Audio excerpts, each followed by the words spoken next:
Hey traders, Mike Sir here. In the financial markets, there's no guarantee that you will make money, and hence why for many traders, the element of risk and uncertainty causes traders to be nervous prior to putting on the trade. Your heart starts beating faster and your palms getting sweaty while you prepare to click the buy or sell buttons. Or after you enter into the trade, you find yourself with huge unrealized losses and you start to panic and your mind gets filled with all these negative thoughts. And it's only when you as a trader finally get out of the trade, profit or loss, that you start to revert back to your old self, trying to put the pieces back together on what went right or wrong on that trade. Now, does that sound familiar?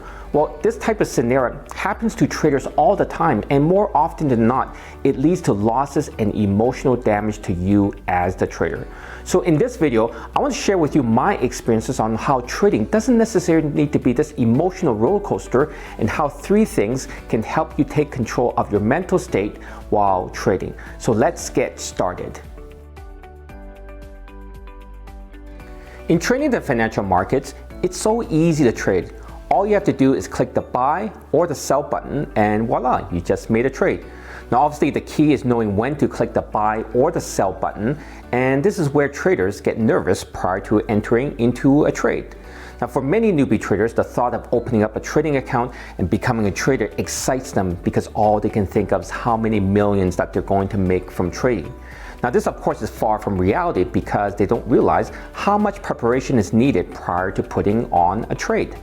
However, for many successful traders, they put in years of blood, sweat, and tears to study exactly how the financial markets work.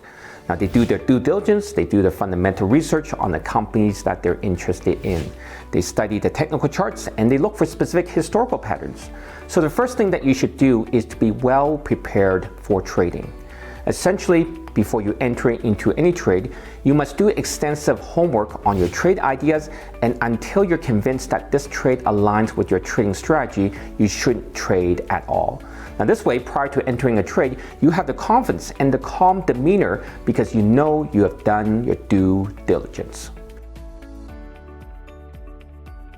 It's very normal for traders to have some nervous energy prior to entering into a trade, because they have to make split-second decisions on whether you should hit the buy or the sell button. In fact, I've seen many traders before literally freeze up or panic. But what if we can remove that element of trading where you don't physically have to be in front of the computer when the trade happens, or we can automate the trading process so there's no need to physically hit the buy or sell button?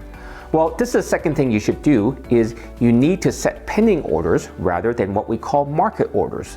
Now, pending orders are where you predetermine what's the entry price that you want to buy at, and once the market reaches your desired price, your buy order will be automatically executed by the instructions that you gave your broker. Now, this is in contrast to market orders where once you press the buy button, it immediately executes your order. Also, you can attach stop loss orders to your buy trade so that once the price falls below a certain price, it will automatically kick you out of the trade with a loss. Lastly, you can add your take profit order so that when the price rises to a certain price, it will automatically exit the trade with your target profit. So we can see that when you set pending orders, it allows you to remove that nervous energy or anxiety when you're sitting in front of the computer and preparing to trade. The last thing that you should do prior to trading is to know your risk. Now, many newbie traders wipe out their accounts because all they're focusing on is how much money they can make. Now, for successful traders, they make risk their #1 priority in trading. They obsessively focus on how a trade might not potentially work out and what the risk factors are. They assess the overall market sentiment and not try to speculate on any uncertain news events. The simple reason for this focus on risk is we can't control how much money we can make on any trade, but we can control how much we could potentially lose. So let's just say, for example, you don't want to lose more than $100, so once the financial asset that you bought goes down $100, then you sell. You predetermine how much money you could potentially lose if the trade doesn't work out in your favor. You know the stop loss price, the price you would exit the trade at if the trade doesn't go in your direction. So after assessing the overall risk and the probability of the trade working out, you should be comfortable putting on the trade and have no sudden surprises if the trade does indeed result in a loss. Thanks for watching. If you like this video, please hit the like button for the YouTube algorithm. I would really appreciate it. And make sure you hit the subscribe button so you don't miss out on my next video. I'll see you guys in the next video.